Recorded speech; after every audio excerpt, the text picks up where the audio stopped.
Тэгэхээр альва тэр үндэсний өвөрмөц онцлог болсон үндэсний сэтгэлгээний онцлогийн тусгал нь бол юугаар уламжилж ирдэг вэ гэхээр тэр олон зуун жил хадгалагдж ирсэн бичиг соёлын өвдөөл тусаж ирдэг.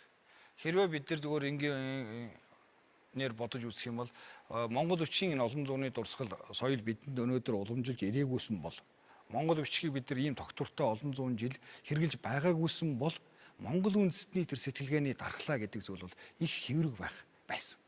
Тэгэхээр өнөөдрийг хүртэл олон 100 жил хүчрэгчиж, буурч ингэж ирэхдээ Монгол үндэстэн бол сэтгэлгээний хувьд цул байсан.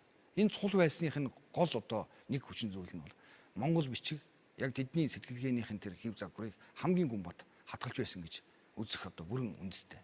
Монгол бичгийн холбоотой дурсгалууд за одоо биднэрт өнөөдөр мэдгэж байгаагаар бол 1225 оны 9 мэргэний чулууны бичээс гэж одоо Оросын холбооны улсын Санкт Петербург хотын Эрмитаж хадгалж байгаа дурсгал байна тийм ээ. Одоо бидэнд боддоор уламжилж ирсэн.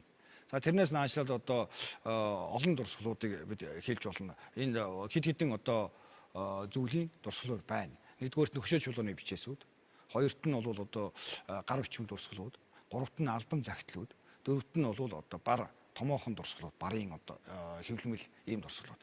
Өөрөөр хэлэх юм бол нөгөө бичиг үсэг ямар хүрээнд хэрэглэгдэх ёстой юм, ямар хэмжээнд одоо тархацтай хэрэглэгдэж байж энэ бичиг үсэг хэдийн хүрээний өргөн хэрэглээтэй байсан бэ гэдгийг илэрхийлдэг бүхий л одоо нөхцлөөр нь бол Монгол бичгийн дурсгалууд байна. Бас манай Монгол бичгийг одоо жишээ нь хуучин Монгол бичиг гэднийг хэсэг нэрлэж байлаа. Уйгур Монгол бичиг гэд нэрлэж байлаа. Энэ нэрлэх шалтгаануудыг та бас нэг үзэгчтэй тайлбарлаад яг Монгол бичиг гэж бид яагаад нэрлэх ёстой юм бэ? Монгол бичиг гэдэг бол одоо үндсэн зөв нэрлэлтэй. Гэхдээ уйгурчин Монгол бичиг гэдэг маань ер нь Монгол бичгийн дээд өвөг нь одоо бид дараа нь ярих бах.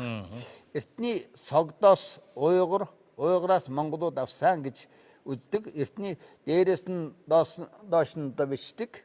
Зүүнээс баруун дэшээ мөр шилжиж бичдэг. Энэ босоо бичгийг бол эртний согдоос уйгурууд хэрэгжилж байсан. Тэгээ монголчууд авсан гэдэг. Тийм учраас тэр уйгурын 14 үсгийг дээр нь үсэг нэмсэн л дээ. Зөндөө яваад монгол бичиг болгосон. Тэгэхээр анхны тэр авсан юугаар нь уйгуржин гэж бас нэрлэдэг. Гэхдээ уйгуржин гэж нэрлэхэд бол одоо бол судлаачдын дугаар тав тодорхой болсон. Өөрөөр хэлэх юм бол Монгол бичгийн гэлийг бол 3 үе болгодог. Одоо сүүлд нь бол 2 үе байна. Сонгодог бичгийн үе, сонгодог бичгийн өмнөх үе гэж. Сонгодог Монгол бичгийн үе гэдэг маань одоо 15 6 дугаар зууны үеийн одоо их хэмжээгээр номыг орчуулж, барлаж, хэвлэж зөв бичих дүрмийн тухай ч гэсэн үсгийн тэг хэлбэрийн тухай ч гэсэн жигдэрсэн энэ үе. Түүнээс өмнөх үе нь сонгодог бичгийн өмнөх үе гэж. Өөрөөр хэлбэл сонгодог бичгийн өмнөх үе юм уу 13 4 дугаар зууны үеийн монгол бичгийг бол бид уйгурчин монгол бичиг гэж бас судлаачид бол нэрлэдэг явдал бий. За хуучин бичиг гэдгийн тухайд бол яг энэ кирилл үсгийг шилжээд тэгэхэд шинэ үсгийг нөгөөдхөө авсан Орос цагаан дулгуурласан энэ кирилл үсгийн шинэ үсэг гээд түрүүнд хэрэгжилжсэн монгол үсгийн хуучин бичиг гэдэг нэрсэн. Үүний гадна худам бичиг гэдэг нэг худам гэж байна. Худам гэдэг нь бол нөгөө ойдын заяанд намхай замд тод бичиг гэж зохиогоод өөрөөр хэлбэл тод бичиг гэдэг байна. Монгол бичгийг улам одоо тодорхой болсон гэсэн утгаар хэлээд тэгэхээр зэрэг хуучин хэрэгжилжсэн монгол бичгийг бас нэрлэх хэрэгтэй. Тэгээд худам гэж нэрлдэг байсан. За нэртэйний үед юм ч худмын тухайд бол яг гарал худам гэдэг үгийн тухайд бол тэр удмын бичиг энэ төр гэсэн эртний гаралтай судлаачид бол янз бүрийн одоо санал байдаг юм. Яг бидний нэгдсэн нэг ойлголтоор авах бол Монгол бичиг гэдэг явах л байсан.